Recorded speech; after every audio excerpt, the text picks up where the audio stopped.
What's on, ladies and gentlemen? My name's Ross, I like games, and today I'm here to tell you that I was wrong. And I am absolutely delighted. You see, just the other day, not long ago at all, I showed you Star Wars Unlimited, this new trading card game, the new Star Wars trading card game being made by Fantasy Flight Games, FFG. And I told you it looked cool, but we had no information. I told you that it would be a little while probably before we got news, and I figured it was going to be Gen Con before we got the first proper card reveals. I was wrong, and I'm delighted. We've got card images today. Although I do want to point out, I did say there was a chance we would get card reveals earlier, and something else at Gen Con. Let's be perfectly clear about this. We are getting Star Wars Unlimited news at Gen Con. There is no chance. You know, we know every year FFG go and put on a State of the Union address or whatever you want to call it at Gen Con. They are definitely going to drop news at Gen Con. So if they've gone and dropped the first card images here and some basics about the rules, you know that there's some good stuff planned for Gen Con, and I am delighted. So what have we got? So here's a description. A fast-paced strategic card game for everyone, whether you're a hardcore Star Wars fan, check, a long-time player of trading card games, check, or anywhere in between. As a side note, I'm a gigantic Star Wars fan whose entire life literally revolves around trading card games. I'm kind of in on this. In this game, you build a deck using cards you acquired from randomized booster packs, and each of those cards has different strengths, weaknesses, and abilities. It's a TCG. This game is called Unlimited for a reason. With over 200 cards in the first set alone, Spark of Rebellion, there are countless strategies and combinations just waiting to be discovered. It's a TCG. This whole paragraph just says it's a TCG. Here's the thing though. Choose your leader. Build your deck, expand your collection, and launch yourself into a galaxy of unlimited potential. The phrase choose your leader actually tells us quite a bit. It tells us that it is one of those card games that is built around a particular leader that you then supplement with other cards which help them, essentially. So I'm not saying it's a One Piece, but I'm saying it is like One Piece in that you have a leader card and then you build your deck around your leader card. Or if you don't want to go for One Piece, you could talk about My Hero Academia, another card game that we've covered on this channel quite a bit. The point is, you have a leader and you build your deck around that leader. And I'm giving One Piece and My Hero Academia as examples because they're card games I'm very fond of. There are a bunch of others like Dragon Ball Super, and we can go back years with this, alright? It's one of those games. It doesn't give us a comprehensive look at the rules, but the fact that it says choose your leader tells us that it is one of those games where you have a leader, a character around which you build your deck. And we've seen a bunch of those games before, so you can start making some guesses as to how this is going to go. The goal of the game is simple: destroy your opponent's base before they do the same to you. Of course, there are numerous ways you can approach that goal, and the unlimited theme of the game means you can craft a deck that matches the exact playstyle you want. So this is almost certainly your opponent has X amount of life, their base has X amount of life, and you need to get so many attacks past the leader to destroy their base, just like you take life in One Piece, for instance, or you take security in Digimon. Again, none of this is confirmed, but if we look at the wording, come on, we've all played enough at least I have, played enough TCGs at this stage to know where this rolls. We'll go into more detail about deck building at a later date. For now, all you need to know is that your deck consists of cards that you draw and play, your leader, and your base. Now, this is something that actually makes me really excited. As far as I'm aware, they've not really shown any base cards yet, unfortunately. We've seen leaders, events, and units, but we've not actually seen any, as far as I'm aware, we've not seen any base cards. But this is kind of interesting, in the same way that leaders in One Piece can have different amounts of life, so, your dual color leaders are a little bit weaker because they're dual color. It seems like there is a chance here that we've actually got bases with different amount of life, different skills, etc. So it's not just as simple as I knock off 5 security and win. There's a little more to it, which I very much enjoy. Each round consists of you and your opponent alternating back and forth, performing a single action each turn. Almost everything you do in the game is an action, such as playing a card, attacking the unit, activating an ability, etc. Figuring out which action to use at a given time is a huge part of the game's strategy, and since your opponent can potentially respond to anything you do with their action, each round is dynamic and impossible to predict. This is huge. Taking it in turns to do an action, this is the thing that when I look at this, apart from maybe the bases, this is the thing that seems to set it apart from other games.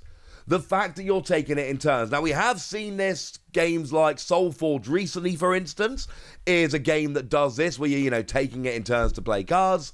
But I kind of love this, because it means that you don't have those turns where one player is just doing 50 things in a row and then checkmating you.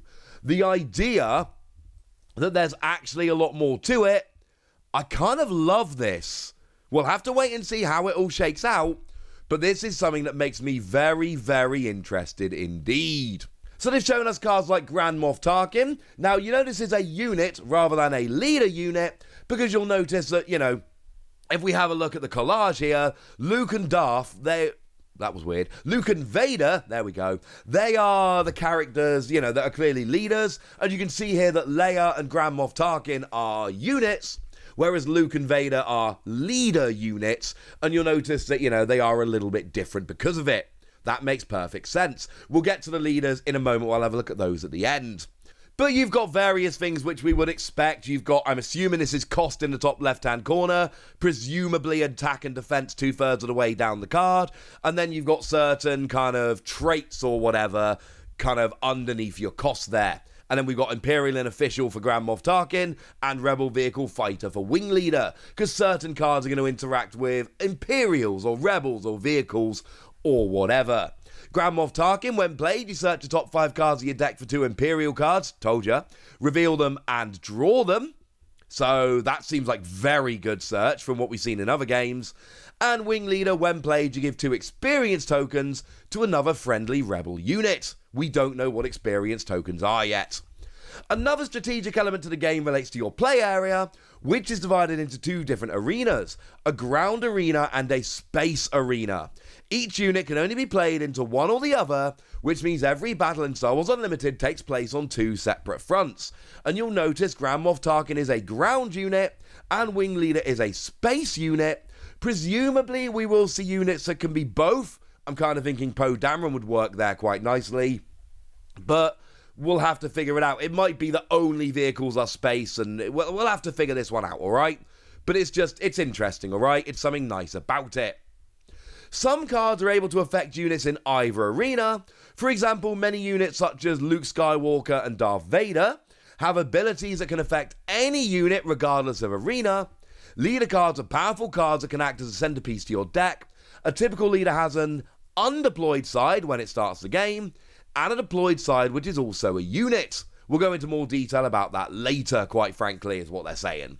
But if we have a look, we can see the front of these on the little collage. So, we can see that we've got the undeployed Luke and Darth Vader. Clearly, they don't have attack and defense stats or any of that, but they have actions. Luke can give a shield token to a Rebel unit, and Darth Vader, if you played I don't know what that symbol is, I'm sorry, Imperial, maybe, we'll have to wait and see. But if you played one of those cards this phase, deal 1 damage to a unit and 1 damage to a base, which is kind of awesome. You'll notice they've also got costs and tapping there. That arrow is the universal symbol in every card game for tapping. But then when they're deployed, Luke and Darth look more like your standard character cards. Luke on attack can give another unit a shield, again, and Darth Vader attacking can deal 2 damage to a unit. You'll notice their deployed skills actually look quite a lot like their undeployed skills, which kind of makes sense, honestly. But if we look at the undeployed side for a moment, we've got epic actions. If you control 6 or more resources for Luke, 7 or more for Darth Vader, you deploy, which means flip, ready, and move to the ground arena. One thing that's very interesting, I suggested the top left-hand corner was cost. You'll notice Luke deploys if you've got 6 or more resources. The cost looks like a 6 there. Darth Vader deploys if you control 7 or more resources, and again, there's a 7 in the top left-hand corner, so that's generally where cost goes in card games, but here's more proof if anyone needed, that is the cost of the character.